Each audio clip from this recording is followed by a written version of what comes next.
So the Crimson Tide got a major addition to their 23 recruiting class yesterday as four-star offensive tackle Wilkin Formby from the state of Alabama has committed to the Crimson Tide. Today, we need to break down not only what Wilkin Formby brings to the table, coming in as a top 10 offensive tackle in all of high school football, we also need to talk about what this means for Alabama's offensive line recruiting going forward. Before we do, as always, y'all know the drill. I need to hear from you. Hop down to the comments, Y for yes, N for no. Are you excited that Formby joins the Tide, and let me know what you're thinking. If you are new to the channel, be sure to subscribe, hit that bell notification because I do constant college football content. You don't want to miss any of it, and if you enjoyed the content, like and comment down below. But having said all that, let's talk about Wilkin Formby, a top 10 offensive lineman in the nation and a top 10 player in all of high school football regardless of position coming out the state of Alabama. This is a great opportunity for Eric Wolford to make his impact in his first year, someone that the Crimson Tide faithful are really excited to see what he's able to do, especially after the offensive line woes that were present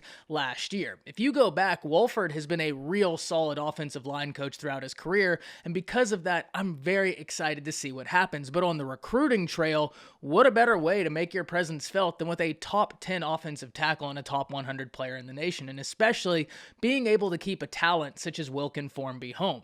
Because Formby stands about 6'8", 300 pounds per 24/7 sports. This is a massive offensive tackle, and I think this is an individual that's going to continue to develop. And when you turn on his film, the one thing you notice instantly is his motor doesn't quit until the whistle blows. And that's the type of tenacity and ferocity you're really looking for at the offensive line. Now, as I always say, whenever we're talking about offensive linemen, that's one of the most difficult jumps in all of football, going from high school offensive line to college offensive line. Because at high school, first and foremost, there is no baseline in athleticism. Whenever you get to the Division I level, there's at least some baseline of athleticism that you're going to be seeing week in and week out. And because of that, naturally the competition is raised. So you're talking about a massive jump in not only technique required to be successful, but strength, weight, balance. I mean, everything exponentially increases. So for all offensive linemen, it's always interesting to see how long it takes them for them to get the intricacies of how to be successful.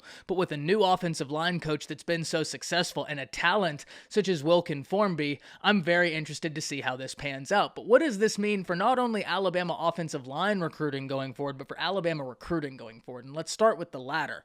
Because Alabama already has a blue chip signal caller in this class, Eli Holstein, someone who I've said on multiple occasions I could easily see ending up as a 5-star quarterback in this class. I mean, he is that gifted. He really doesn't have a whole lot of weaknesses, and he excels at pretty much every aspect of the game you'd want him to excel in. And whenever you have these blue chip quarterbacks, playmakers are more likely to follow, especially if you can start surrounding those quarterbacks with offensive linemen of Wilkin Formby's caliber. And speaking of more offensive linemen, the Tide is already in battles such as 5-star Caden Proctor, who the Tide are in the top 2, and they're battling very ferociously for a lineman out of IMG, Francis Moing-Oa, who just took a visit to USC, and that's going to be a little bit difficult. That's going to be interesting to see how it pans out.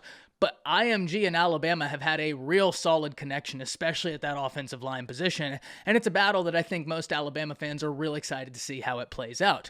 Not to mention the Crimson Tide surging for another 5-star offensive lineman, Samson Okunlola, out of Massachusetts, which Bill O'Brien has connections to that area. And so through all of this, one thing I'm incredibly interested to see is, first and foremost, how does Wilkin Formby's addition to this class help Alabama's pursuit of a Francis Moing-Oa, of a Caden Proctor, and of a Samson Okunlola? But also, does this help Alabama's chances at Cedric Baxter Jr. and Richard Young, 2 running backs that Alabama really would love to add into this class? You're much more likely to add those guys in if they see a clear direction, not only at quarterback, which Alabama has, but if they can see that clear direction at offensive line as well. We know Alabama's continuously going to recruit that offensive line at a high level, which is one of the reasons I'm so excited for new offensive line coach Eric Wolford, because as I've said before, everywhere he's gone, you can see a statistical improvement with the offensive line he's been the coach of, and that's what I really love about that addition. Easily one of the best hires of the offseason in my opinion. So not only is Alabama's offensive line recruiting looking really good at the prospects still on the board,